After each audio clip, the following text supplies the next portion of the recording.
What is up, movie nerds? Welcome back to the Movie Nerd James YouTube channel for a new episode of Movie Nerd Talk. Those new to what is Movie Nerd Talk, it is a chill-back highlight discussion of all things nerdy in the entertainment landscape of video games, music, books, movie news, comic books, and of course, films. And he's been on the podcast before. We have the epic return, the special guest. That is the epic return of Chad Eversole. What's up, man? Hey, how you doing today?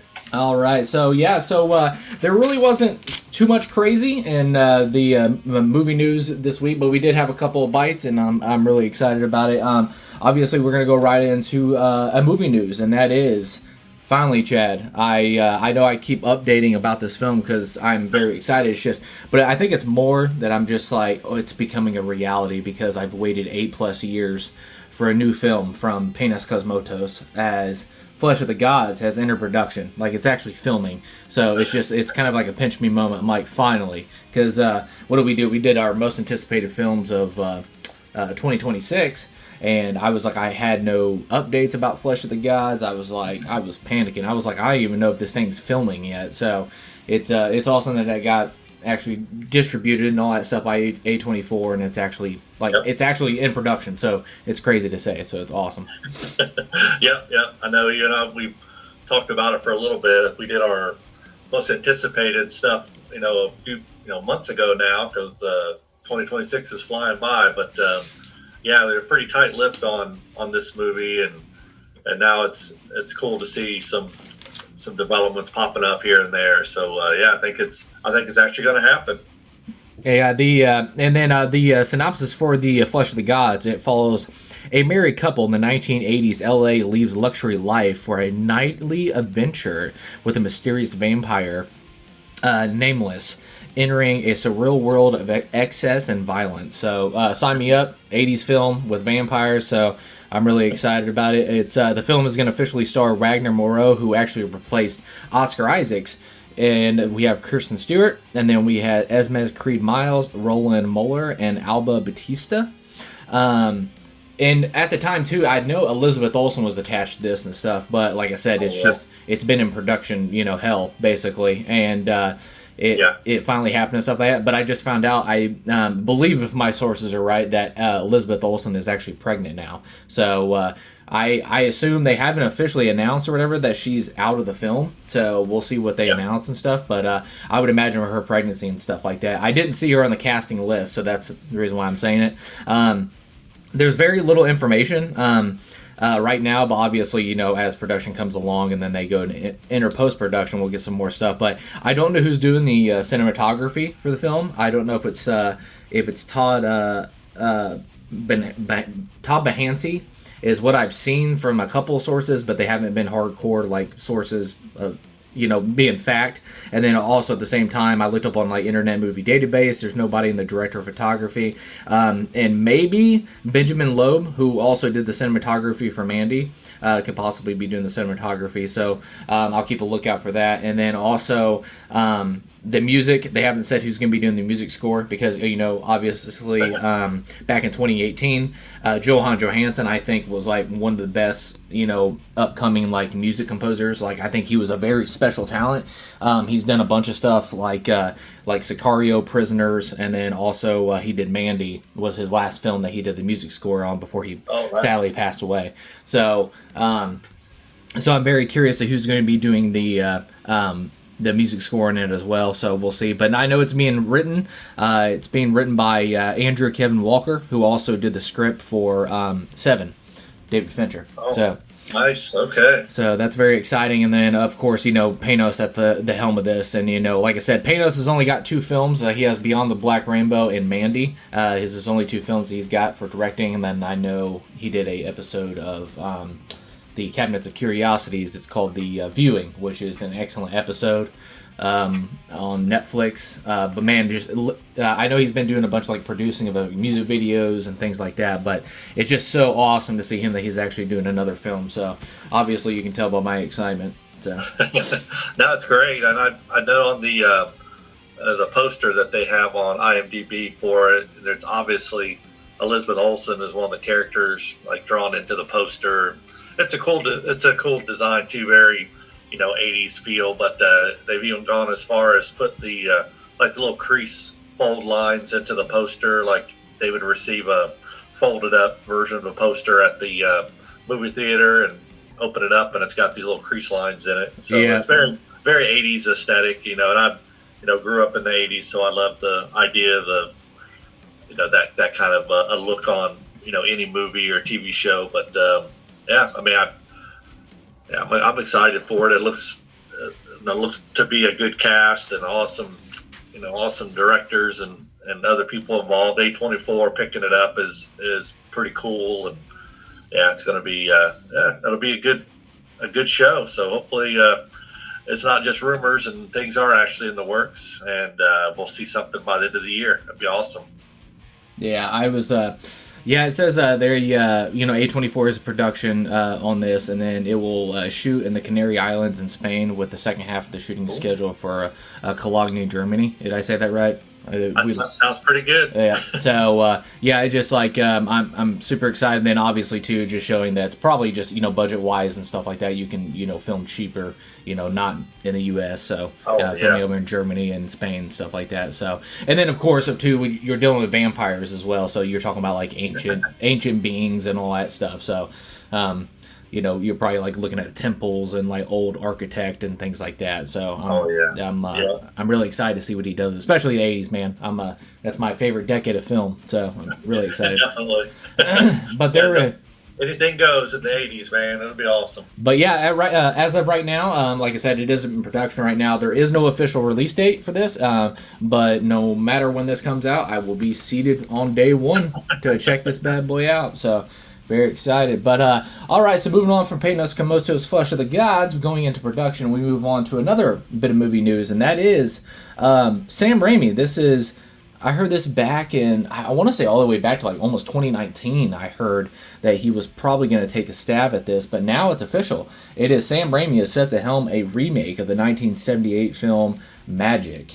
And it's set by Lionsgate. Raimi is set to make a modern adaptation of the William Goldman novel that was first turned into a 1978 film. Richard Attenborough, I think it was the guy's name, that was directed it, and then also starred Anthony Hopkins. So It was pretty cool. But no, hearing about this news, Chad, what did you think of this? Sam Raimi helming the Magic remake.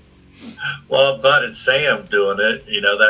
I think that gives it a little better chance to actually be a successful kind of horror comedy-esque kind of movie. But when you look at Magic and what it is about and everything, it takes a very special kind of a production person, a special director to make something like this and not have it be too campy and just too goofy. And we know Sam, he does great with horror comedy, period. So I think it has some potential. I don't know, are we talking about what it is, or are we just kind of leaving it kind of not really fleshed out? I mean, I'm just not sure exactly what I could say about it.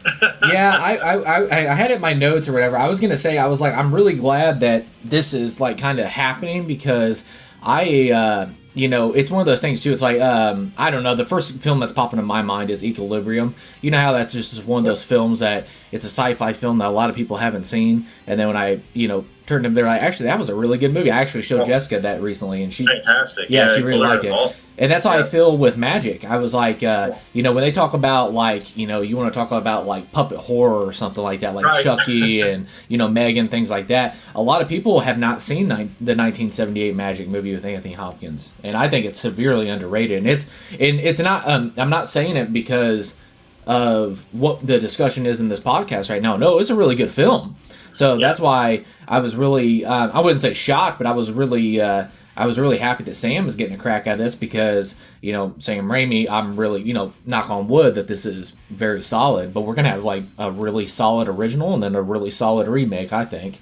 So it's very exciting. But I'm trying to keep quiet because like you said, I don't want to give too much information because I want people to go watch this film. Like, go watch the original before this remake happens, because it's a really good film, and obviously you got freaking Anthony Hopkins in there, man. It's like freaking Anthony Hopkins. So yeah, I mean, when you hear something about like the synopsis about it's a puppet basically in this movie, you can definitely tend to skew into, maybe like Goosebumps kind of territory or Puppet Master kind of territory, but it's different, and that's and I think that's kind of the point we want to get across is that no, not everything is the same. Just because you throw a puppet into something doesn't make it goofy. It's just how it's made, and of course Anthony Hopkins in it, who does an awesome performance as always. So give it a look, the '78 version, and then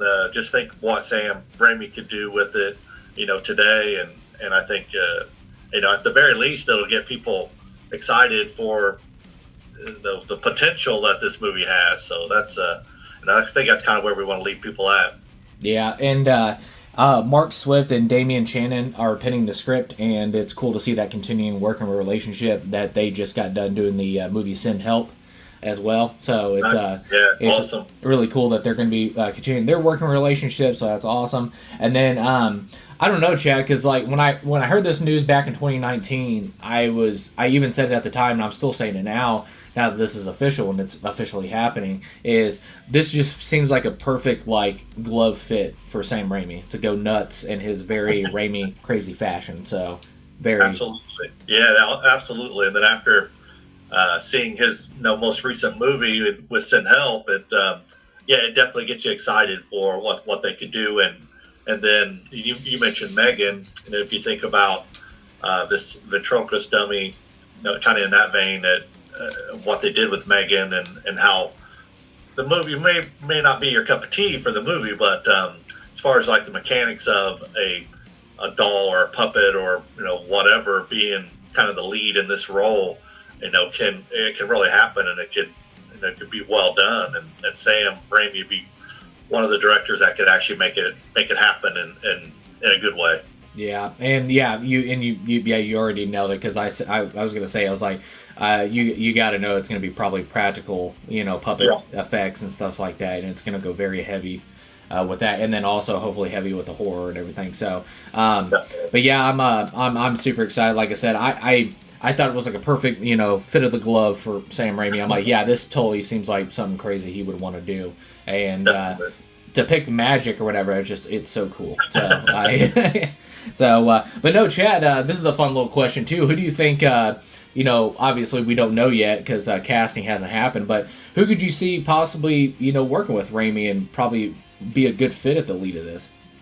Oh, for the lead. Oh, dang. I don't know. Maybe Alexander Skarsgård. Yeah, that'd be good. I like him.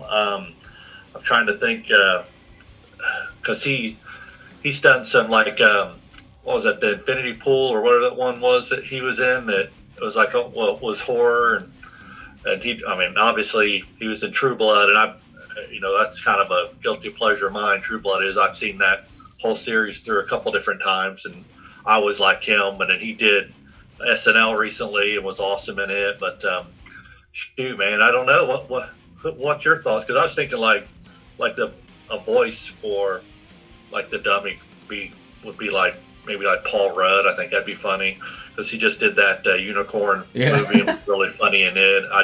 He's got a distinct voice. But who you think would do a good job on the lead?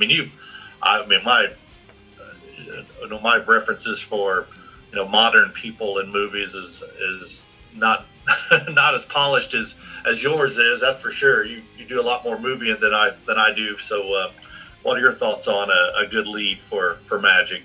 I got 3 different sections here. I have see, told you. Yeah, I've got because Anthony Hopkins, I think he was in his mid-40s when he did Magic, and she's about right. Yeah, and he was in his mid-40s. So if he's going for, I'm gonna go older than 40s. If he goes for an older person and I put this category as people that he's worked with, and that is possibly J.K. Simmons. And then also obviously Bruce Campbell. But like I said, Bruce Campbell's he's battling cancer right now. So like I said, I don't know what his if he can endure something like that physically. So we'll see what happens. But I'm always wanting a reuniting of Bruce Campbell and Sam Raimi, so that's the reason why I always throw that out there.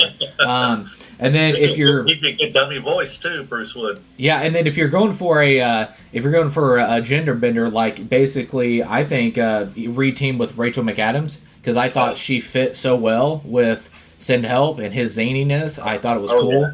And then two other ones I have here is Elizabeth Olsen, who did Multiverse of Madness. I think she matches his zaniness as well. And then of course, somebody he hasn't worked with is Mia Goth. I think she'd be a lot of fun. So, and like I said, that just psychological horror or whatever that, this freaking puppet and stuff. So, I think that'd be cool. But my top two picks, I think, because they haven't worked with Raimi, and then I think they'd be in the age range as well as Anthony Hopkins. And my top two picks would be Dan Stevens. I think he is very underrated, and I think his range is like almost unlimited. So I think he would be awesome. If a lot of people too, I know recently he's in that new terror show that's playing on Apple, I believe. And then of course he was in Abigail or whatever. He was the cop, the detective. So right. And and then of course this person has amazing range, amazing accents, and can do crazy, and that is James McAvoy. I think he'd be really cool. That's good. I like that. Well, yeah, I was thinking Oscar Isaacs when you were starting to kind of describing somebody too. That'd be good too. Oscar would be good. I know we were just talking about Ex Machina and him in that, and then it's like, it'd be kind of a nice addition. But those are all great. I love it. Yep. So, but no, yeah, it's officially happening. Like I said, obviously it's in pre-production, so it's got the green light. So very excited. And then just if anything, Sam Raimi is a very inspirational filmmaker. That's literally one of the reasons why I fell in love with the movies was because of that man. So just hearing that we're getting another film from Sam Raimi, and when we just got Send Help this year, so it's I'm glad that I don't have to wait because what was it? What was Drag Me to Hell? Was that like 2011? Oh man, yeah, at least 2011. It's been that long. Yeah, so it's like I had to wait like a 10+ year gap of getting another film from Sam Raimi, and now I only I don't have to wait that long now, so it's very exciting. So yeah, it's very cool. A lot, I know we talked about the beginning of the year, but there's just a bunch of good stuff that's happening this year, and things that projects that I don't think we really thought would come to light, and they have. So it's pretty awesome. I mean, 2026 will be a banner year, I think, for movies. Yep. And then, but no, any final thoughts on the news of Magic being remade by Mr. Raimi? No, just other than it's exciting at the prospect. I'd love to see some production images as they get going. Kind of curious what they do with the dummy itself, just from design standpoint, just because that's kind of my aesthetic anyways. But I'd love to see them keep it close to the original, just for fun. But I don't know, so I'm optimistically curious as to how they'll proceed with it. And we'll see what Sam does. Yeah, and I'm very curious too. Obviously, I'm going to be keeping the ear out for that. Is who's going to take over the actual effects and stuff like that. And I'm not a big fan of the movies, but I don't know who the crew is, and I probably should have looked that up before I talked about it. But whoever did the Five Nights at Freddy's, whoever did the mechanics on those machines and stuff, right. I think they did a phenomenal job on the mechanics and stuff and that stuff. Not a big fan of the movies, but as far as the mechanics and the effects they did, it's phenomenal. So I think that'd be a really cool fit.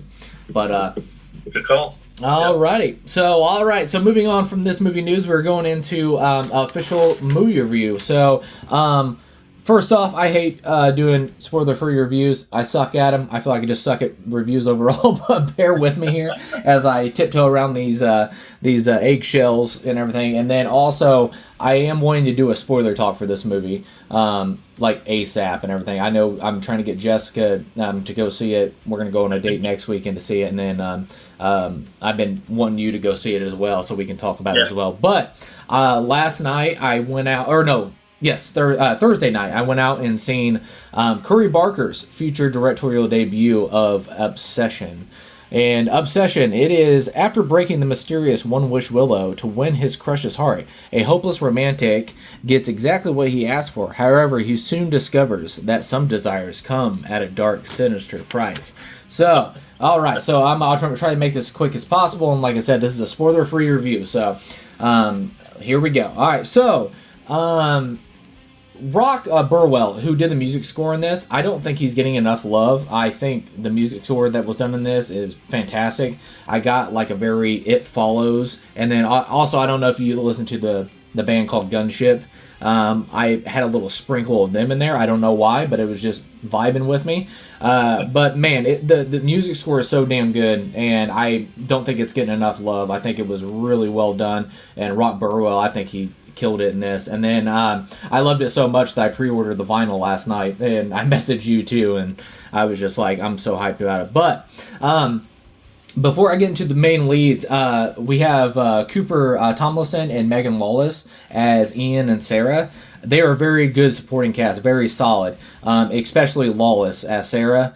She is absolutely amazing. She has some really crucial scenes that I think she really knocks it out of the park and all that stuff. But as far as the movie and stuff, the movie is just so unsettling. It's unnerving in the most terrifying way, that it hits in scenes that it feels like it's cranked up to 1,000, and then it comes to like a freaking screeching halt. And I felt this like disturbed whiplash that I haven't felt since Ari Aster's Hereditary.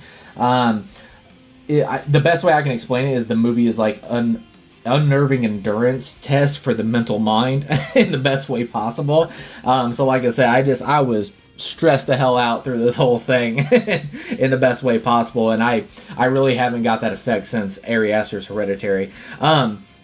Michael Johnson, he is the co-lead of this, and he plays the character of Bear. So before I say all this, Michael Johnson is the actor. So what I'm about to say is about the character Bear. So just to be clear, the character, not the actor, but also Michael Johnson, he killed it. Like I said, he knew the assignment of what this character had to be, working with Curry Barker, and I think they nailed it and everything. So with that said, this is about the character Bear. This is not about the actor or whatever. And I think Michael absolutely killed it. So bravo to him. But Bear is a piece of shit, man. I just like you watch this shy guy who isn't who's afraid to pull the trigger of just telling the Nikki character, how she feels, and with the snap of a one-wish willow, we see the character of Bear become this pathetic, weak monster.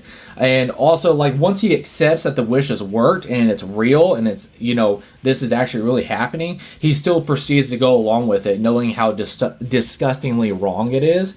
What you see happen to Nikki by his selfish, gross, like, false power of the wish, I wanted to break this dude's jaw. I'm like, there were so many times where I was like, what are you doing, man? Like, oh my God, like, I wanted to tear my hair out and stuff like that. But without spoilers, like I said, I'm trying to tiptoe around it. But God, I haven't been this heated about a character since Grandpa Joe and Charlie in the Chocolate Factory. Like, that's how bad I wanted to punch this guy. So, but man, but yeah, like I said, it's not the Michael Johnson actor, it's the character of Bear. I wanted to break his jaw and all that stuff, but bravo to Michael. He did an awesome performance, and like I said, he knew the assignment of what this character is, which is a piece of shit, and he performed it and all that stuff, so bravo to him. But here we go. The performance of a lifetime by Indy Navarrete, and hopefully I said her last name right, so Indy Navarrete, as Nikki. Yes, she is absolutely out of this world, terrifying when the horror is cranked, but also she is crafted in such a genius way of showing showing the performance that you feel just terribly awful for her, because she is a victim first and foremost by Bear's hands with this wish, and and I know it sounds really dramatic, but this is the best way I can explain it. It's basically a forced upon assault on Nikki's soul. and that's the best way I can explain it. Every time the character Nikki, like a One Wish Willow, snaps, you see a tug of war fight for the control. For Nikki's soul, basically, is the best way I can explain it, and that's displayed like physically and emotionally in Indy's performance, and it's tragic, and so but it's also like a gut punch, man, and it's really a gut punch to watch. And but like I said, it's a remarkable tragic performance, man. It's really, man, I just can't say enough without spoilers. Like, there's so much stuff in the details that I want, but also that goes into spoiler territory that she does in this. But yeah, I did see the love pouring out for her all over line, and it's well deserved, because like I said, this is a career defining moment, and I think it's a performance for the ages, because she absolutely just is awesome. And also when the Indy, in a performance and stuff like that, but when this Nikki character, she snaps in the film, it sucks the air right out of the room. And I got chills like going down my spine. And I haven't had that in a long time. Like I said, probably since Ari Aster's Hereditary. And it was like one of those things, like you get that nervousness where you tense up and you're like, dude, get me the F out of here. I'm just like, oh my God. So she just, like I said, Indy... she's the show stealer, just absolutely awesome. And then also, without spoilers as well, her physicality as well and the body mechanics, it makes you, like, it's so terrifying that you tense up. Like, oh my God, here we go. So, but as far as Indy, man, I feel like some reviewers, in some viewers' cases, they're just going to see a girl acting crazy and that's it. But I hope people see how special of a talent Indy is to pull off such a remarkable high-level performance like this. Yes, the performance is very tragic, but we're looking at some high-level stuff, and it just, like I said, it's career-defining and a performance of the ages. So just bravo to her, because like I said, if I had roses, I'd be chucking it at the screen at the end of the film, because she is remarkable in this film.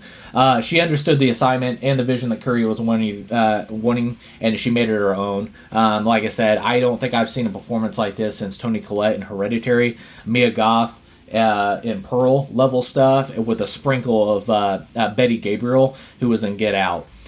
So I love the performance, and like I said, your jaw is going to be on the floor by the end of the film. So it's so good.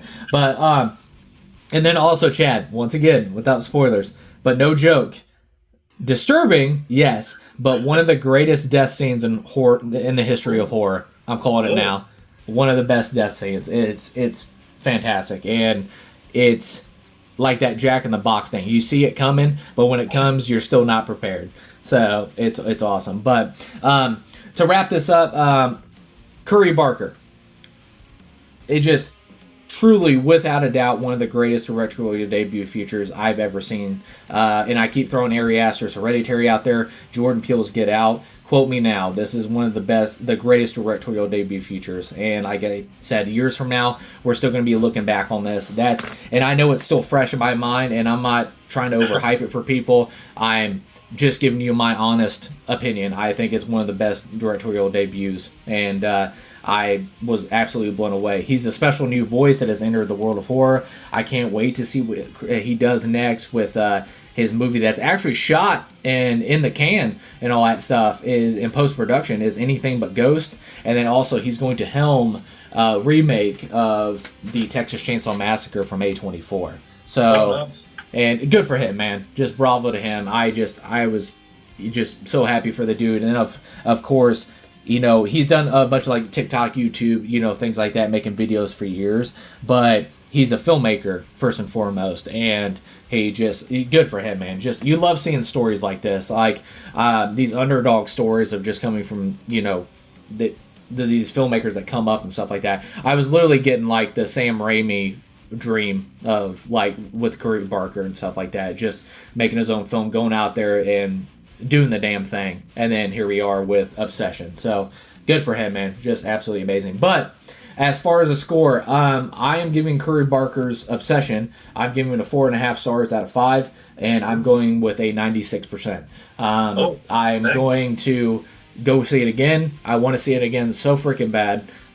So that score may go up, it may stay, but I think more details and stuff like that. Now, there is stuff in the film that and this is some people might label as digging, and like I said, this is how far you have to dig into a film to find flaws and stuff like that. But that just shows right there that this is Curry Barker's directorial debut, and the way he handles the character of Nikki, and also just how he handled this in his first debut, it's absolutely, like, impressive is not a good enough word of praise to say what he did with this. It's just absolutely amazing. So, and like I said, he tackles a lot of heavy subject matter. And once again, I'm like I said, I suck at this. I'm really trying to stay away from spoilers. But the subject matter that he deals with Nikki's character, like, dude, it's just mind blowing that this is his first debut. It's like he's been doing this for 30 years. Like, no joke. So yeah, it's absolutely amazing. So, but yeah, I'm going with 4.5 stars out of 5, 96%. If you have to run out, go see this film right now. If there's an old lady in your way, you got to knock her down to get into the theater. So that's how desperate you need to be to see this movie. So that's how it goes. So. But yeah, I did see that received very well, critical and fan wise. So I was really happy to see that. And it was at first looking at a $10 million opening weekend, but now it's looking at a $15+ million opening weekend. And Chad, we talked privately, and now we can talk publicly about it as well, or on this episode. That's what I was wondering was the power of the word of mouth. So, and also keep an eye out, because I think that this is out in the world now. I don't think it's going to have that much of a drop off in its second weekend. I think the word of mouth is very powerful in this, and I think I think it's a hit already because it was made on a $1 million budget. But it's just don't quote me on this. Like I said, I was trying to look as much as possible, but I know Focus Features Blumhouse, they bought this film. And what film festival was? I think it was the Toronto. Don't quote me on that either. So anyway, sorry for being unprofessional. But when they bought this film, somebody said it was between $10 to $15 million is what they bought it for, and Curry Barker made it on a $1 million budget. So whatever that range is, obviously the studio is going to want revenue back. So we're going to say that it's probably going to need, I don't know, $25 to $30 million to break even, and that depends on what they spent on marketing and stuff like that. But as far as Curry Barker, he sold the film, and I don't know if he's got box office points or anything like that, but yeah, he sold the film. So it's just good on him, man. It's just absolutely amazing. I can't say enough. But no, guys, I'm serious. Do not walk. Go sprint. Go see Obsession. It's amazing, and I say see it as soon as possible, because there is.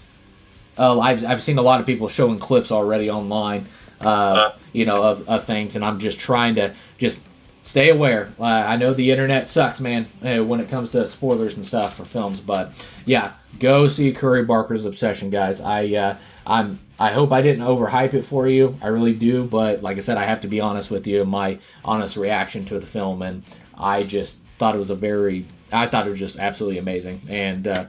Like I said, I sound like a broken record. But good on Curry Barker, man. I'm just so happy for the guy. So, all right. So, Chad, now that we got the Obsession review out of the way, so we're going to go into our final thing for this episode. And, Chad, last night, or was it the night before you said you seen this? Yeah, night before I was able to finally get a chance to watch Send Help. Yeah, and I went and seen this back in theater. When did this bad boy come out? I don't know. I should look that up. But when it released or whatever, I went and watched it in theaters. And now that you've seen it, because I've been chomping at the bit for you to see it so we can talk about it. And here we are. So we are actually going to do a spoiler talk for Sam Raimi's 2026 film, Send Help. Like I said, if it's not a giveaway, like I just said at the beginning there, this is a spoiler talk. But we will spend the first 2 minutes to give a spoiler-free talk. So, spoiler-free wise, Chad, what was your first reaction to the film when you finally watched it? Well, I've seen the trailers. I've heard all the hubbub about it. When it was coming out or getting ready to come out, and anything with Sam Raimi at the helm and with Rachel McAdams in. I didn't really care who else ended up in the movie, honestly, because I love them together. They do an awesome job, and Rachel's just fantastic in anything that she does, and so I was excited. I was like, that sounds pretty cool. The synopsis was really good, and the idea that this and the view of the main female lead, Dylan O'Brien's character, thinking that this gal that sits at his office that just crunches the numbers and does all that stuff is just all she is, and then he finds out that there's another there's another side to her, and that when they end up marooned on this island, that he couldn't have been there with a better survivalist, anyways, from the office. But then it kind of goes from there. So it's about as far as I can get. I think spoiler free, but it's ended up being a lot better than I had thought it would be. But I don't know why I would think anything less. But it's a very good horror comedy, inclusion into everything that Sam Raimi has already given us, in that genre. So kudos to him and the actors. And one thing about a show where you end up kind of marooned on an island for a while is that it becomes kind of bottle episode-ish, where you've got just the main two characters kind of playing off each other, and they did just such a great job. So it's hard to pull off when you're on screen as much as they were, but it really worked, and it was fun and horrible at the same time, similar to what you were just describing for Obsession, where there's just definitely points where it's hard to watch at times in the best way possible. Yeah. And you explained it perfect too, because it is a bottled episode movie that it feels like, or a bottled movie. Sorry, a bottle episode. Yeah. Sorry, but anyways, it's a bottled movie. Because it takes what I'm gonna say 95%, or let's say 90%, because I know there's a bunch of The Office and stuff at the beginning. Yeah.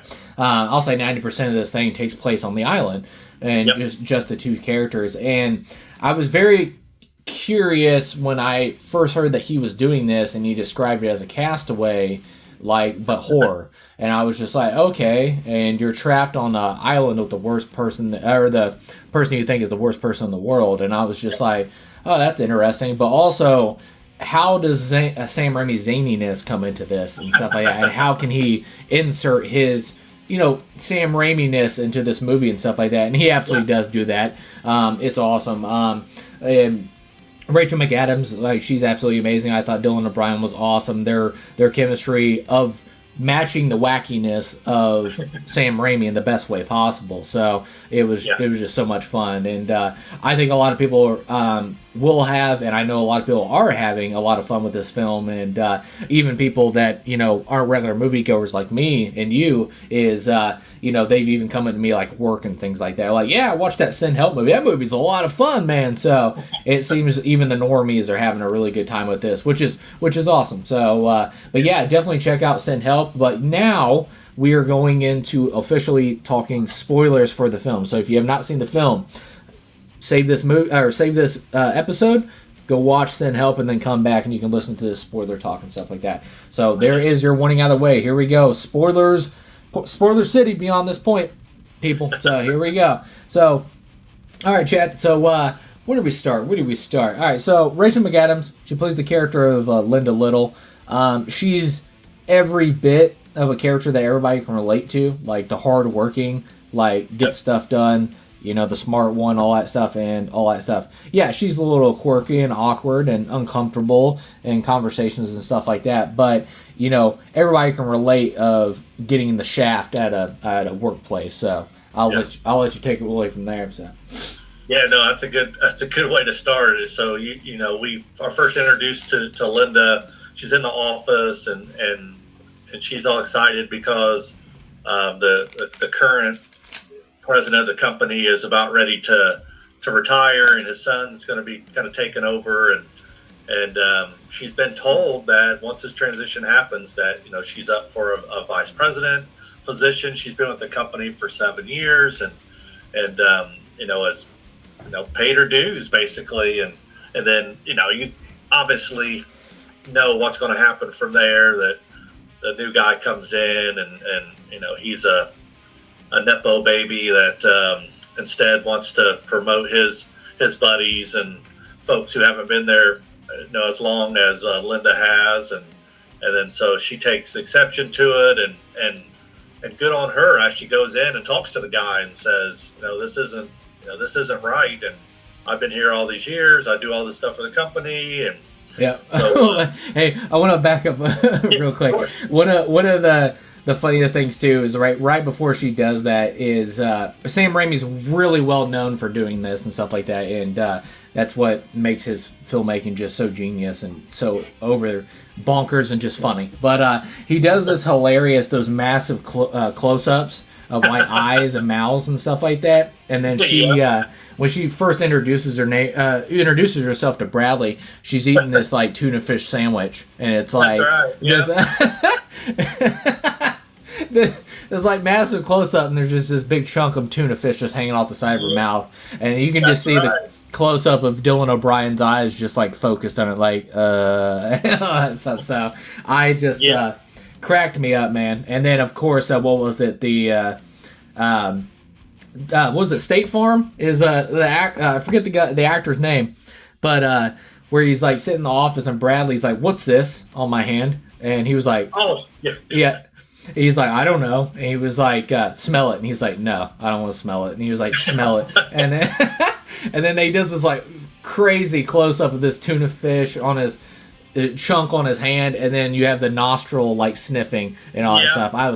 I was cracking up, man. I was dying. So sorry, I had to throw that in there because it's just. We're spot on. I'm glad you mentioned that because there's so many times throughout the movie when they're on the island in particular where food becomes a big focus, of course, because they're on this deserted island. They're eating what they can, and there's times where Bradley is grabbing creatures and eating them, and you get kind of close-ups of like goo shooting out of his mouth and stuff all over his face, and so it's just a nice full circle moment that he was so offended at the idea of her having a little food on her face that it becomes funnier throughout the movie as they're eating grosser and grosser things just to survive, and so that was such a funny bit, and it's also a good look into the character himself. He's so much more focused on their appearance and as they work for this company, kind of visually what that means versus their production and what they actually bring from a job perspective. So you got this gal that works her butt off and actually does stuff for this company versus his bros who happen to just be golf buddies and all this stuff. So it just tells you before the plane crash and they end up marooned, kind of what had happened, and so she wasn't even supposed to be on the plane, but somebody basically convinced him that this is important. We actually want somebody at this meeting that actually knows what they're talking about. And he's like, "Oh well, I guess we'll go ahead and invite her." So it wasn't his idea, but he plays it off later when she comes in and expresses, kind of her displeasure for what's happening, that,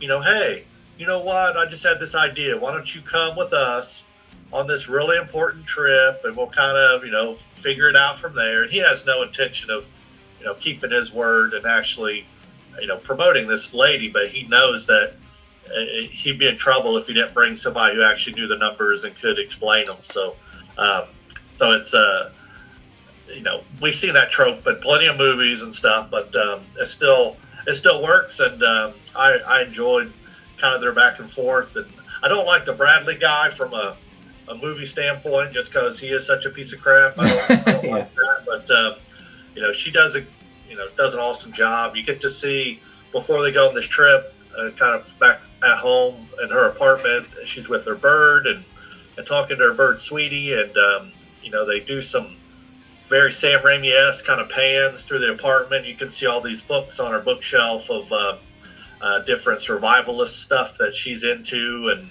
pictures of her maybe on kind of individual retreats where she's learning how to be a naturalist, a survivalist, and of course he's just setting the table for what's getting ready to happen. Not that we all haven't seen the the trailers and seen the posters and all that jazz. But so we know what's going to happen. They're going to end up on this island. So it's just a really good exposition on kind of when they get there, what's going to transpire. So I'll let you take it from maybe on the plane and kind of go from there. Yeah, it was you already got to it with Dylan O'Brien as Bradley. He's a very like over the top cartoonish dickhead, and I love it because it's so Sam Raimi. It really reminded me of the who was the other bank teller that in Drag Me to Hell that she was like trying to competition for the manager spot. Yeah. It's like this dude is so over the top being a dick, but it's so fun. It matches the film so well, and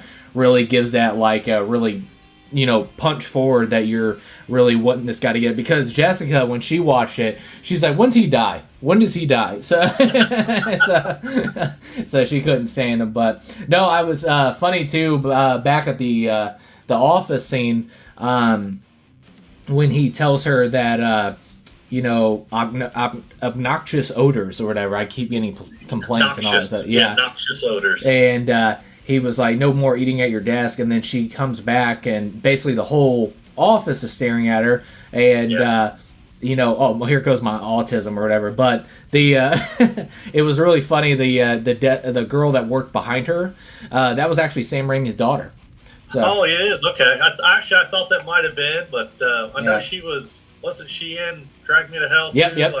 Yeah, just a small part in that. Yep. So, but no, I thought it was a cool little cameo from her. And nice. Then, but no, when she goes to grabs her keys, and then she's like, "Don't cry, don't cry, don't cry," and she gets down the garage. You can actually see the 1973 Oldsmobile Delta 88 Royal is sitting in the back. So there's because every single film that Sam Raimi's directed is the Oldsmobile from Evil Dead always makes an appearance in his film. So I thought that was pretty cool because I was very curious because I was like, this whole thing, I'm like, because I'm always keeping an eye out for it. It's like one of those things like, what was it like, what's that TV show? It's a comedy thing that they put a pineapple in every single episode and you're always trying to keep an eye out. You don't know that one. Yeah, there's like, it was like a comedy. It's like the guy could see, he said he could see into the future or whatever. So, what is the name of that thing? But anyways, Psych, there you go. Yep. So, so every single episode there's like a pineapple in there. So basically Sam Raimi, it becomes kind of like that with his movies. I'm like, where's the Oldsmobile Delta at? I'm like, where's it at? So, yeah, I thought that was funny. But, no, man, and you said it too, it's like, the Bradley's golf buddy crew, whatever you want to call it. I call it Bradley's crew. They just suck butt, man. They just and it was just so much fun on the plane to see them all bite it or whatever, and a non-sadistic ways. But it was very fun. I love the prank. I actually love the plane crash overall. I love how it shifts in the air, and then you see the one guy like fly and hit this the ceiling of the plane, and then you got the forks and spoons and all that stuff as he's choking her, like going down the aisle, and she grabs a fork and stabs him in the hand, and then of course his dead body gets hung up by his tie on the side of the plane and starts smacking in the window, and I love she just reaches over and puts the little blinder down. That was too good. But so good. But no, you talked about it too. It's like she at some point, and I'm glad you pointed out that detail. It's like, she has the survivalist skill books in her home, and then also you find out, them being, a-holes that talking about the that she was actually tried out to be a Survivor show contestant, and they have the made video. Fun of her on the plane. They found her video and made a big deal about it. Yeah, and once again, it's just over the top because it's just like. Bradley's laughing, and then he's literally like laughing, looking back at her, and then looking back at the screen, and then looking back at her. I'm like, this is so over the top, but I just like that. But there was no gray area there. He was 100% just making fun of her right to her face. Yeah, and that's good too, because like I said, it's just the more piling on that you just want to see this guy bite it. So.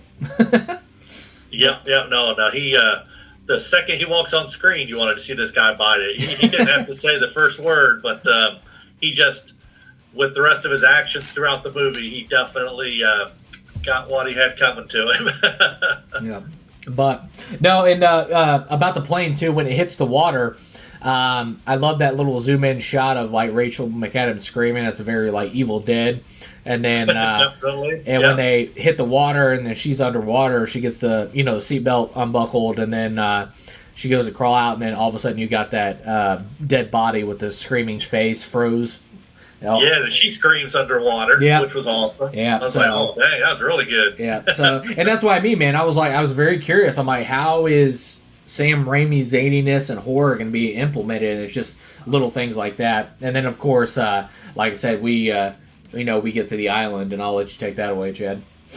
Oh yeah. So the first our first look at the island is Rachel McAdams' character, Linda. She is now washed up on shore. She'd gotten out of the plane, I think, assuming that she was the only survivor. So she's kind of getting her bearings, and then she happens to see another body.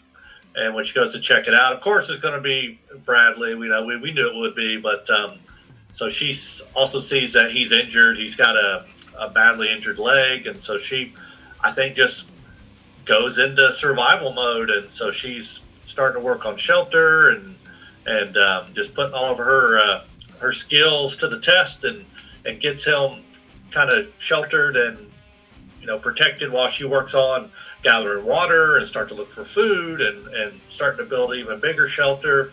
So it just builds this temporary thing for him just to kind of keep him, taken care of while she's doing other stuff. So you can tell she just it's one of those things where she just has been waiting for this her whole life, and here it is. And so you could, from the get-go, I think you could tell that before she started having to interact with him again, and he started being a jerk as usual, but that she was going to be real comfortable here doing this stuff. So made it nice that we went from the first 30 minutes of the movie seeing her, really tortured, at work and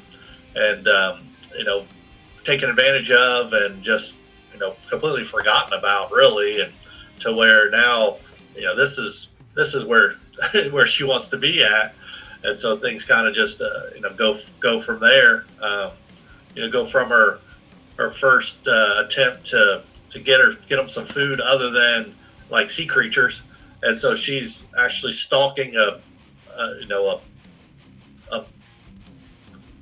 warthog kind of thing. Yeah, right. Is that what it was? Yeah, I was gonna it's like a wild boar or something. Pig, yeah. Wild pig, a boar, and but that's one of my favorite, honestly, one of my favorite scenes, and the most Sam Raimi-ish, I think, scene of the movie is, her tracking this thing. You get those, great Sam Raimi camera shots, and then you get the great interaction once she finally does get the boar. You see her, kind of jump down from above. She had put something out for her, as bait, basically, for him to find, and so he stops and he's sniffing it. Then you get this pan up of her basically jumping out of this tree with a spear down onto this thing, and she jabs it, and unfortunately doesn't kill it instantly, so she ends up kind of running for her life a little bit, and ends up kind of stuck against a log as it's coming at her, and it is just snarling, and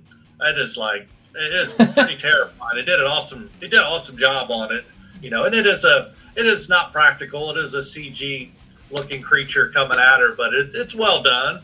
But the blood on the other hand, that's very practical. So they, as it's coming at her, she does skewer it again, like right as it's coming. She like jousts it, basically, kind of bears the spear into the log behind her and kind of skewers it, and then just blood and snot and everything you could think of just comes pouring out of this thing on her face, on her body, and it goes on for a little while. It is it's like a full minute of just blood just shooting out, and the work her. Yeah, it's insane. It was it was a lot.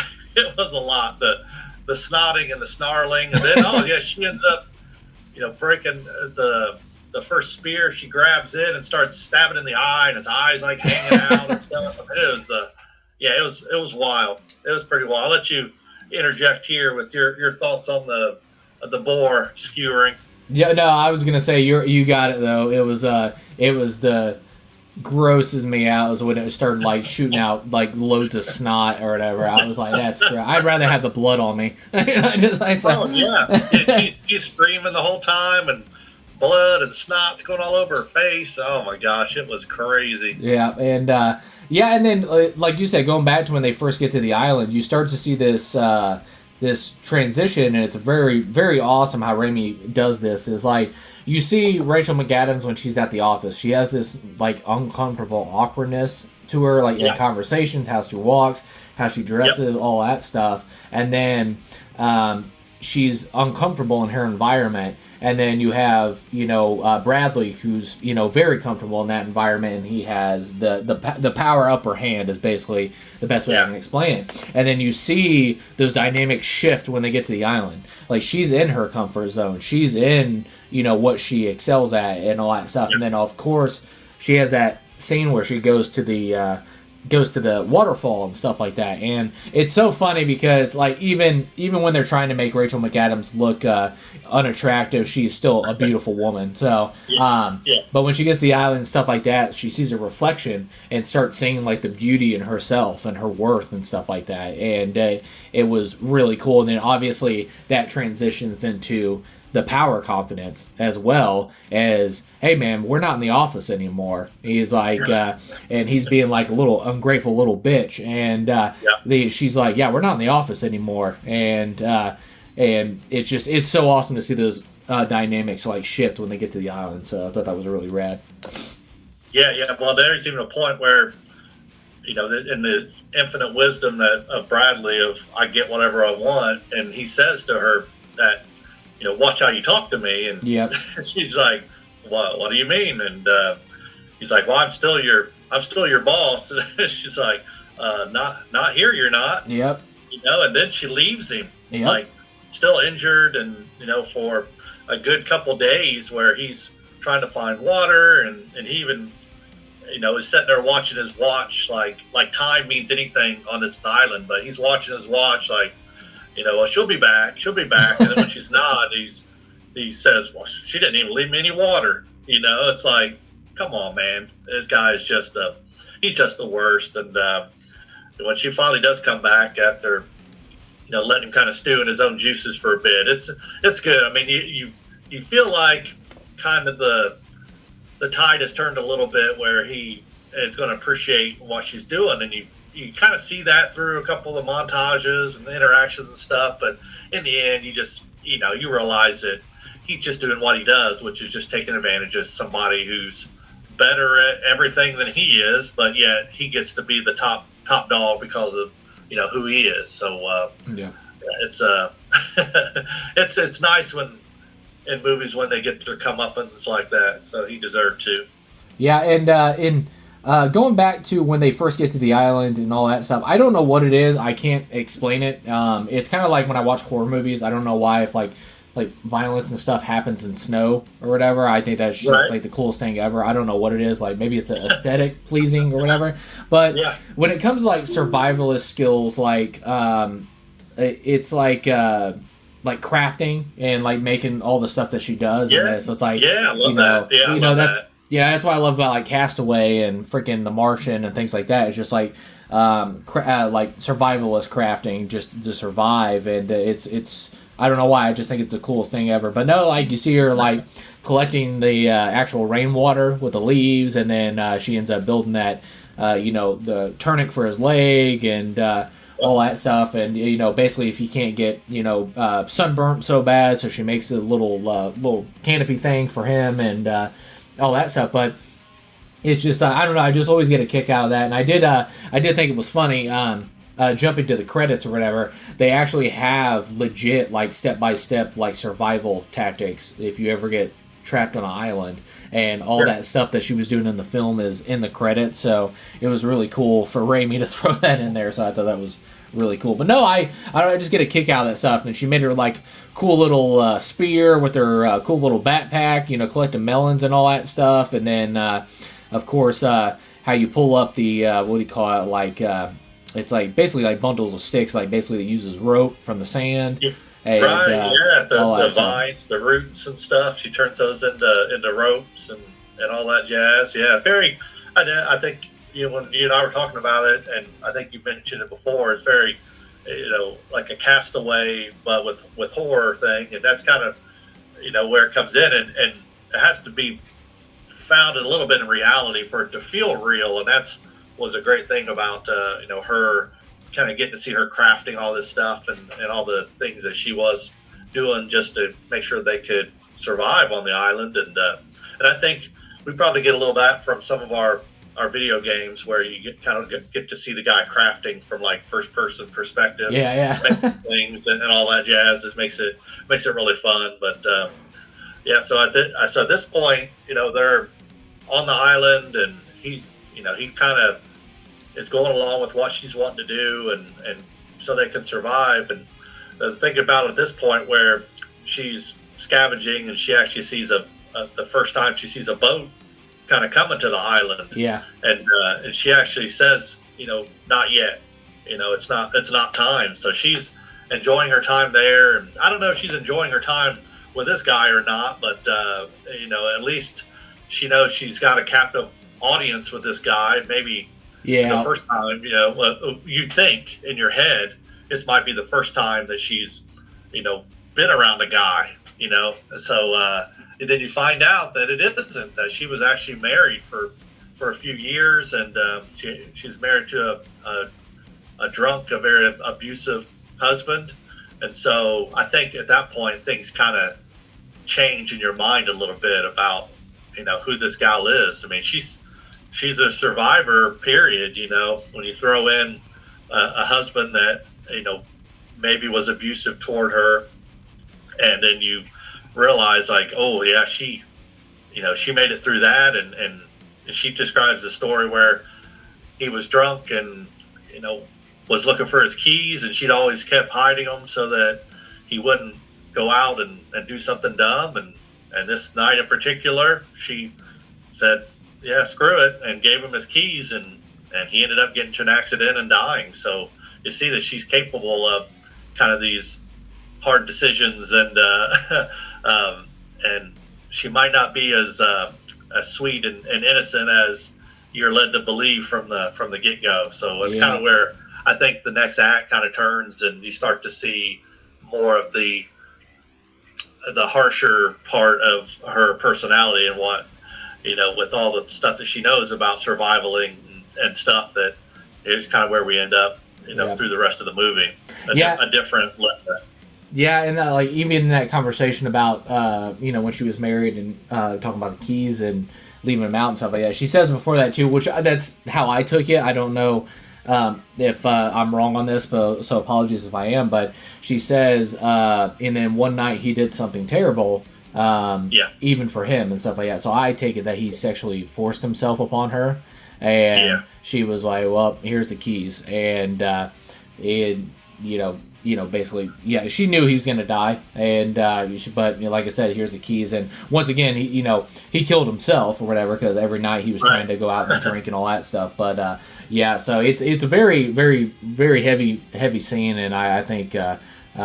Rachel McAdams, I'll get to it now. I think she's the MVP of the film, obviously. I think she's just absolutely incredible. And, very heavy subject thing to throw in the middle of the film and very well done. But, no, I was going to say back to her survivalist thing. You got to a little bit about it as well is, like I said, ungrateful little bitch is the best way I can explain Bradley. Is he's like, I can do all this, the Susie Homemaker crap or whatever, and he was like, so you see the dynamics of like now in the office or whatever, like he's in power and all that stuff, and you see this dynamic flip, and she's like, all right, well, I'm gonna go start my own camp, like or he's like, I'm gonna go start my own camp, I can do all this crap or whatever. So it's just so funny. You see him trying to assemble all the stuff that she does, and it just completely falls apart.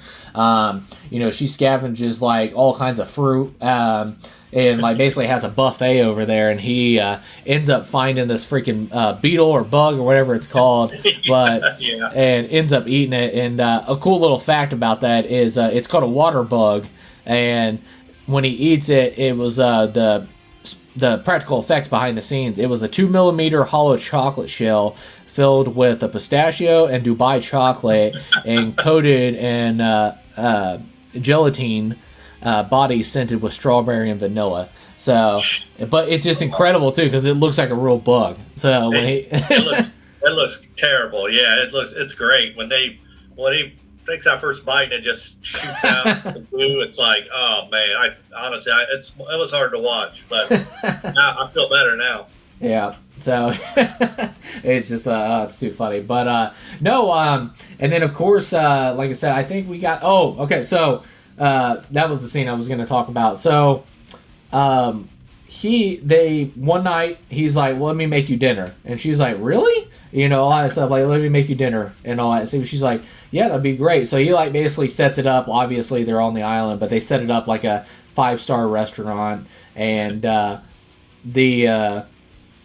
she ends up taking a bite, and then all of a sudden you get this POV shot that her vision and stuff is starting to come in and out. I'm like, oh my god. I'm like, he freaking drugged her, and then kind of find out he poisoned her or something like that. Yeah. So I'm like, oh my god. I'm like, so she goes out of it, and then you realize, because there's hints of it that he gets up in the morning early and goes and does something, but you don't know what it is throughout the film. And then finally it reveals that he built a raft that he was trying to get away, and then he gets out in the ocean as she's on the beach, like possibly could die, and his raft is a piece of crap, and it ends up instantly falling apart after a couple waves, and then he washes back on shore, and it's just so freaking gross, man, but so awesome in a way, because Bradley's a piece of crap. So she just like flat out, the poison or whatever, and flat out just like pukes all over him or whatever. It's so gross. Good. Yeah, that was terrible, but good. Yeah, and pukes all over him, and then it cuts to the next morning, and he's leaning up the thing. She ends up making this like octopus, breakfast for him. On a stick, and he ends up, eating away, but he's like crying. He's like, I'm sorry. He's like, I wasn't trying to kill you. I was just trying to kind of like knock you out or whatever. She's like, oh, it's okay. It's okay. It's all that stuff. I'm like, oh, something's up. And then she gives him that, and she's like, oh yeah, that's a blue ring octopus. Yeah, that's what it is. And then she's like, I've been saving that bad boy for a couple days, and then basically what she described it as, basically he's paralyzed, but does he feel everything? He doesn't feel anything, or no, he can't feel anything either. He's completely paralyzed. He's aware of what's going on. He can see, and he can't talk or anything. But he's there, but not there. Yeah, and then before I get to the holy crap moment, I do love it in the conversation. She was like, yeah, she's like, you're not supposed to use that. You're supposed to use this different type of string for the raft or whatever. That's the reason why it fell apart. And he's like, I'm an idiot. I messed that up too. So, so Dylan O'Brien in this scene, he just cracks me up. He's like, I'm an idiot, stuff. So, but no, then it gets to, this movie comes to a really dark, screeching halt. Is, she got me. I was sitting there. I was like, he's paralyzed. Yeah, and she was like, we used to have this dog, and it used to run away. And so what we did is we had to teach it a lesson one day and all that stuff. And then she proceeds to, is chopping his balls off with a knife. So, and I was fully convinced that she was maybe doing it. And then when the blood squirted up and smacked him in the face, I was like, oh my God, she's actually doing it. And then, of course, the reveal that she was, what was that, like a little, like a beach rat or something like that? Yeah, some type of rat, wherever it came from. Yeah, so, and she was carving away on that, making it seem that, and she's like, don't ever take my kindness for weakness or whatever. And I was like, oof. Rachel McAdams, man, like I said, she's the MVP. She just kills it.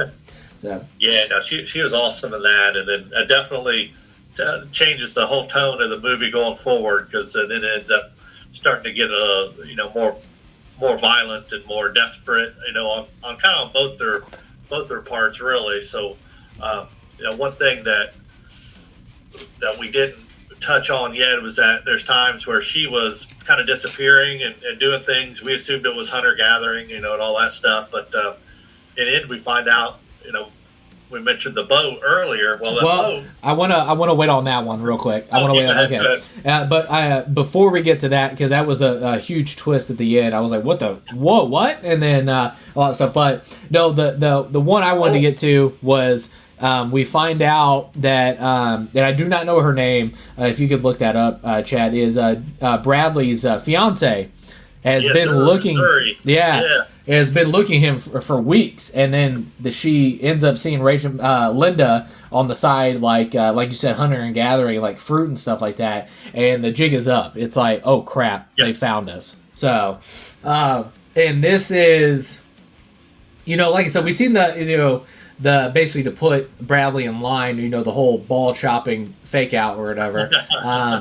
But also, this is kind of like where you start questioning the Linda character. Is you have two innocent people, and there's this crosswalk on this cliffside that get to the other side of the island. That she knew that there was this weak spot, and she purposely leads them over to there and lets them go, and she kills two innocent people. Like I said, in a way, killing is bad, murder is bad, and stuff like that. But obviously, Bradley's not an innocent person. But in this case, there was two innocent people, especially the boat guy. He's just a helper. Yeah, he was just a little helper, and she flat out, murders him. So. Yep, exactly. And so then you kind of get the second most Sam Raimi-ish kind of.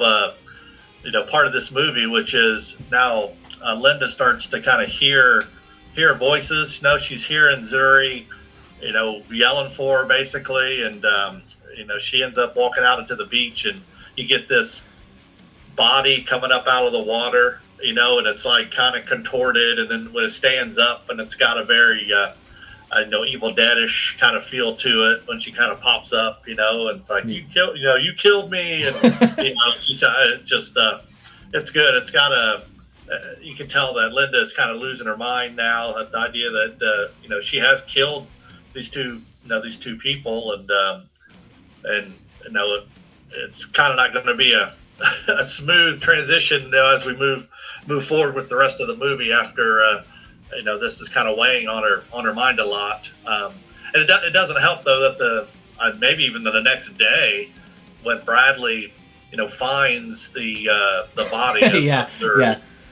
I was. It doesn't help one bit. So now and I don't know how he jumped to the conclusion so quickly that she would have had something to do with it. I mean, obviously he was right, but the idea that now it's like.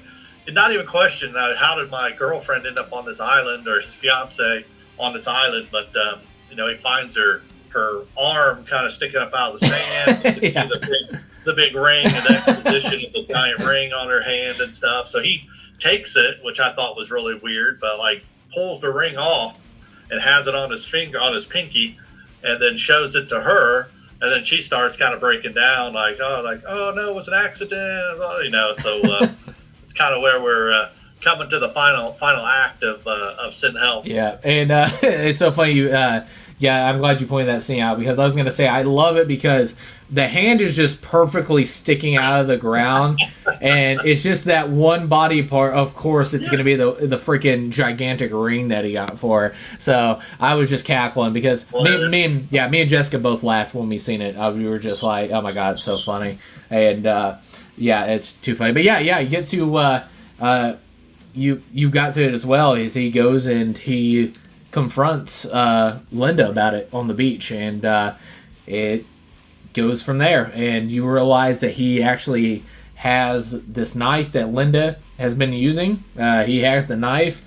And they chase into this dark part of the woods, and I loved the little fight scene in the woods between them. It was brutal, but really hilarious. And her like I said, the brutalness of it is like he freaking like gouges her eye. Like you start seeing her like eye becoming like dislodged there for a second. Yeah.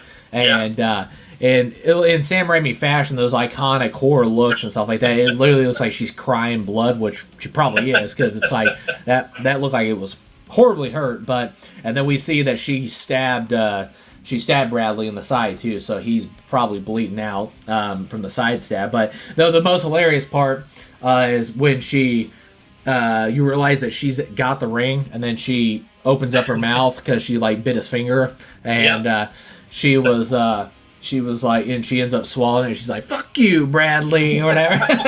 So, it's too funny. Yeah. No, I love that. I love that bit, and yeah, as we get them battling, this is where we do find out that the first boat that she had seen actually was a supply boat. There's a dock there, and it goes to this huge house that's built on the backside of this island, and she knew it was there basically from the get-go. We find out because you get a nice montage of her finding it and breaking in, and then she's kind of basking in the air conditioning, and meanwhile Bradley is fighting for his life on the other side of the island, and she's chilling in this huge mansion on the backside. And I did fail to mention that there's Bradley taking her word for it that there's this rock formation on the top of the island that is a big X basically, and she tells him like, hey, don't go over that area because it's just a bunch of poisonous vines and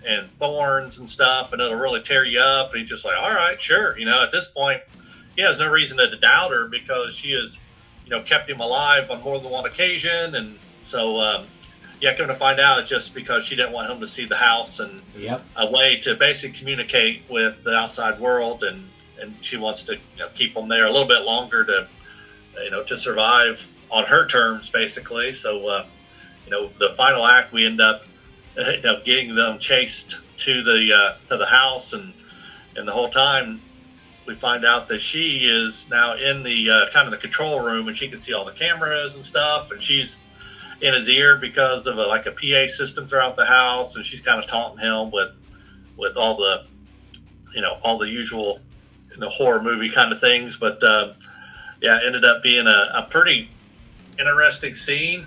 The whole thing with him and bleeding, and there's one funny part too when he goes open the drawer up and you realize all the knives are gone. Yeah, we know she took one, but like all the knives, like what'd you do with all these knives? So maybe she's got them hidden around the island or something, and just in case, who knows? But why don't you cover the last act here? No, I was just gonna say, it was a crazy twist. I was like, oh my god, there's a freaking house on the island, and she says it was like some Wall Street billionaire that never comes to it, is just fully stocked all the time. And I was like, yeah, that sounds like a douchebag billionaire would do. But his own private island, basically. Yeah, like so Jeff Bezos or Elon Musk, something like that. So I was just like, but no, it was too funny because she ends up getting a shotgun, which I imagine is just a shotgun in that place. So she finds this shotgun, and they come to this thing. This is where I was getting annoyed. I was like, but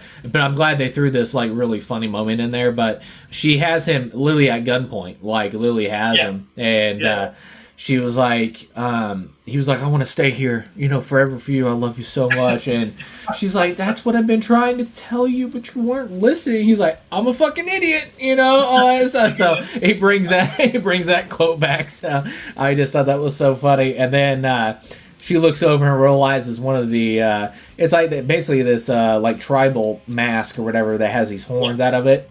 And she realizes one of the horns are missing, and then he ends up knocking the shotgun out of her hand, gets the upper thing, and he goes to pull the trigger. I took it as, was the shotgun actually empty, or did he just not know how to operate that firearm? I think it was empty the whole time. Oh, okay. That's what I took from it. Like, maybe it was just a display piece or something even. So, I don't think it ever had any shells in it. Yeah, and like, because when he got it, I was sitting there, I was like, I thought he messed it up, because when he gets the upper hand, she's like really like kind of terrified. She's like, no, like internally saying, no, like this can't happen. Like he's gonna win. Yeah. And I was like, so that made me think that the gun was actually loaded. And then he went to go pull the trigger, and nothing came out. And I was just like, oh. So he's an idiot. Yeah. So, but she gets this golf club, knocks it out of his hand, and then I love this shot is the camera is actually attached to the actual golf club, so you see the entire swing come down to his face, and then it cuts to obviously she's gotten off the island at some point, and she's made it back to civilization and all that stuff, and she's like thriving, and it's just Linda playing golf, talking to the news station, talking about how she survived, and it's been a year since she survived the island, and she writing a new book, and she's looking pretty spiffy, and got a brand new car with her bird chilling and all that stuff. So yeah, she's living life. Well, it's good too, because I was worried about the bird, because I was like, man, nobody fed that bird. Gonna eat, man. That thing's gonna be dead by the time she gets home. But there it was. So I was happy to see that. And one thing throughout the movie too was a theme that she missed out on the opportunity at work because she didn't play golf. Yeah, she wasn't a golfer, but so it's funny at the end that she ends up on a golf course, and she wrote a book about their surviving because according to I think the news gal, when she reads kind of the synopsis out, is that she was the only one that survived, so there was no record of Bradley ever being on the island. So it was a good conclusion to that. I'm glad it ended the way it did. Her and her car taking off, and she finally got what she deserved. She did have to murder a few people to get it, but it wouldn't be a Sam Raimi without a little murder and a lot of blood and a lot of comedy. So it was good. I'm glad that I was finally able to see send help. It would have been. I know they did it. I think they did it in 3D in theaters too. So that would have been fun to see that. Wild boar coming at you in 3D and all the other stuff. To have the golf club swing at the end would have been fun. So anybody who got to see it in 3D, I'm sure they had a really good time with it. Yep, and that's pretty much all we had. I like one little detail too I forgot to mention in the beginning, and that's pretty much all I got. Is did you notice that when Bradley's giving his speech inside his office, talking about his dad passing away and him taking over the realm and all that stuff? If you look in the back left, when the shot's on Bradley, there's a giant painting of. You're gonna obviously assume it's his dad, the office, blah blah blah, but it's Bruce Campbell in the painting. No, I missed that. That's for sure. It must have been a blink and you'll miss it kind of moment. But that's fantastic. I love that. Yeah, because I was like, where's Bruce Campbell's cameo at? And then I seen it in the back. It was a big giant painting of him, and I was like, that's hilarious. So, but that's great. Well, one final thing on my end, just since we were just talking about that final scene with the shotgun and stuff. I think like last night or the night before when I was watching it, I kind of took her, when she was just like, all terrified, oh no, because he got the shotgun. I think she knew it wasn't loaded, but I think at this point the realization of the fact that, he's full of crap and he was lying and he has no intention of staying with her. At that point it's just like, oh man, I'm gonna have to kill this guy now. He's the only guy here. So I kind of took it as that, where she knew, because she definitely would be one to check to make sure that gun was loaded, because she has that mentality, the survivor skill. And so that when she realized that he was just full of crap and he was just gonna kill her and get off the island himself or whatever, anyways, I think that's where that came in, her reaction of like, oh no, it was really for that. So that's it. That's all I got. Yeah, that's probably 1,000% on point, because that's really, because like it really seemed throughout the whole thing too that she was like, she really thought in the back of her mind that she was changing him. And absolutely. And then when she thought he was better. When she got when he got poisoned and stuff like that, or when he poisoned her or stuff like that, maybe that was the breaking point, and then that was just like basically the final straw that broke the camel's back, because then she smashed his head in after that. So. Oh yeah, most definitely, most definitely. But it was good. I enjoyed it. But no, yeah, guys, that's all we had for, and hopefully you've seen the movie before you got this far in the podcast and So. the spoiler talk. But yeah, but there's our spoiler talk for Send Help. Like I said, I've seen it earlier in the year, and I was waiting for people to see it because I really wanted to talk about it. It was a lot of fun, and like I said, I don't know if it's gonna be my top 10 of the year, but it definitely is gonna be my honorable mentions because it's a really good time. So yeah, if you guys haven't seen it, definitely check out Sam Raimi's Send Help. But if you're this far in the podcast, I'm gonna imagine you've seen it because we just dropped every single spoiler you could think of in the movie. So everyone, yes. but yeah, guys, that's all we had for this episode of Movie Nerd Talk. I hope you enjoyed, and as always, Chad, thank you for joining me for this episode, man. Oh, my pleasure. It's always good to chat. So let's do some more. But all right, guys. Well, let me know down in the comments too. Are you excited about Panos Cosmatos' new film finally entering in production? You got Sam Raimi helming a remake of the movie Magic. And then also comment below, have you seen Obsession yet? Curry Barker's new directorial feature debut. Excellent horror film. Have you seen it? Give me your score out of 5 stars. And tell me some comments and things what you thought of the film, and let me know in the comments below. And then, of course, Send Help as well. But finally closing this out, Chad, what would you give Send Help on a 5-star rating? I'm going to go with a 4. Okay. Definitely. I really enjoyed it. I thought the effects were good. I really loved the character portrayals. If you got Rachel McAdams and something, I'm definitely going to be there to watch it. But she did not disappoint. She was fantastic throughout. I go 4 out of 5, and I definitely would put it on my honorable mentions for the year. Yep, and then I'm in the same boat. I gave it a 4 out of 5 stars, and on my my grading scale, I gave it 88%. So I had a really good time with the film, and like I said, it's a very Sam Raimi fashion. The only flaws I can say with the film is but in my personal situation, I love that survivalist stuff, but I can see how that's not really for people. But I wish you would have stayed on pedal to the metal on more of the Raimi zaniness with the the freaking wild boar and the freaking the creepy dream monologue where like the creepy dead body comes out of the thing, like more like cranking on the pedal of that and stuff like that. But overall, I obviously 88%. I still had a very awesome time with the film. So, definitely check out Send Help, and that's all we had, guys. So, as always, guys, take care of yourself, take care of each other, and we'll see you next time, movie nerds.